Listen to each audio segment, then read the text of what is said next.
Sénégalais, qui est un établissement assez particulier en ce sens que son objectif premier est de combler les besoins non satisfaits en matière d'enseignement, de formation et de recherche, mais surtout d'innovation. Établissement qui est venu compléter l'offre de formation des autres universités publiques du Sénégal. Il s'agit d'un établissement public transnational à gouvernance paritaire avec un conseil d'administration composé pour moitié de Français et de Sénégalais. Et j'ai à ma droite le vice-président du conseil d'administration, le professeur Si, et le conseil scientifique qui est présidé par le professeur Lo de l'UVS et qui est aussi composé de 12 membres, dont 6 Français et 6 Sénégalais. Notre objectif est de permettre à notre jeunesse particulièrement de pouvoir suivre des formations ici, mais formations qui sont suffisamment de qualité pour leur permettre de construire les plus belles réussites ici au Sénégal. Vous les avez écoutés déjà, il y a des préoccupations sur déjà la mobilité et la continuité. Absolument, absolument. Des préoccupations ont été soulevées pendant cette rencontre avec Madame la secrétaire d'État aux Affaires étrangères de France.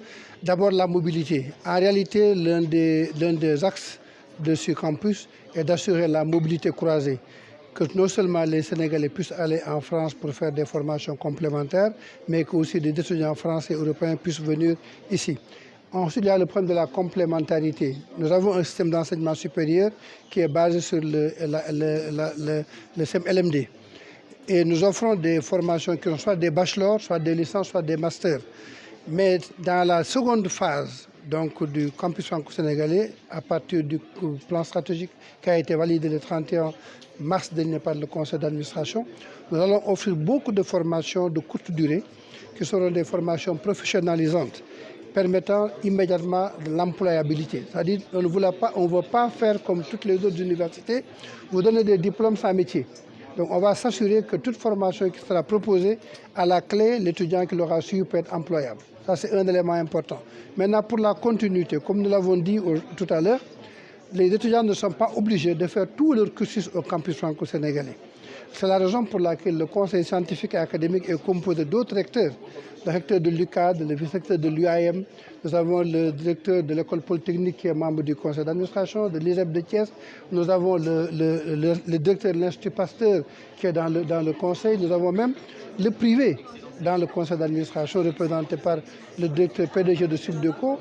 Dans le conseil scientifique, nous avons le président directeur de l'Université du Sahel. Donc un étudiant peut suivre des formations du campus et après aller s'inscrire dans une autre université ou un autre établissement supérieur privé et faire des formations complémentaires. Mais nous ferons tout pour que les formations suivies dans le cadre du campus puissent s'articuler dans la logique du CMLMD pour qu'après ils ne soient pas laissés pour compte. C'est ça en fait notre objectif.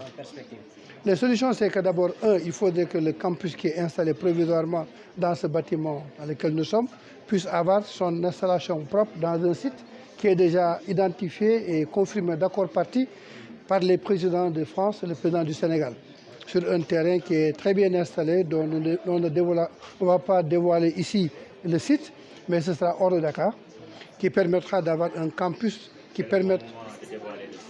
Mais nous le ferons très bientôt lorsque le chef de l'État aura donné l'onction. Il a déjà donné l'onction lors de la rencontre qu'il a accordée, qui s'est tenue le 7 avril dernier au Palais. Mais nous allons laisser la primeur lui-même d'annoncer où on va mettre ce campus qui permettra au monde de la recherche, au monde de la formation, le monde de l'entreprise et les étudiants de se retrouver dans un brassage complet et de permettre aussi de mettre en place des formations, des plateformes qui vont aider les autres formations des autres universités à venir les utiliser au lieu de prendre l'avion pour aller ailleurs pour faire des stages. Vous allez davantage vos portes également aux candidats qui réussissent. Absolument, vous avez très bien raison. Le Sénégal vient de prendre une décision très forte de retenir les meilleurs de nos bacheliers au Sénégal. Et je pense que l'une des raisons pour lesquelles on avait pensé à ce projet, c'était ça. Chaque année, on mettait dans l'avion les meilleurs de nos bacheliers pour les envoyer à l'étranger. Et actuellement, en faisant l'estimation de la démographie estudiantine en France, il y a 15 000 étudiants sénégalais en France. Et parmi lesquels, à peu près 6 000 à 7 000 boursiers du gouvernement sénégalais.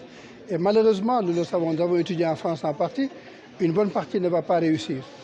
Une certaine partie ne va pas réussir. Et ceux qui vont réussir, une bonne partie ne va pas revenir. Donc il fallait prendre cette décision de garder les meilleurs ici.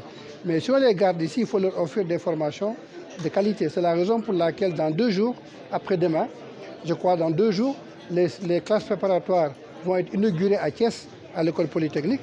D'autres classes préparatoires vont se mettre en place, mais le campus franco-sénégalais va se mettre dans les dispositions de pouvoir offrir à ces étudiants qui sont sortis des classes préparatoires des formations de niveau licence qui leur permettront de continuer au Sénégal.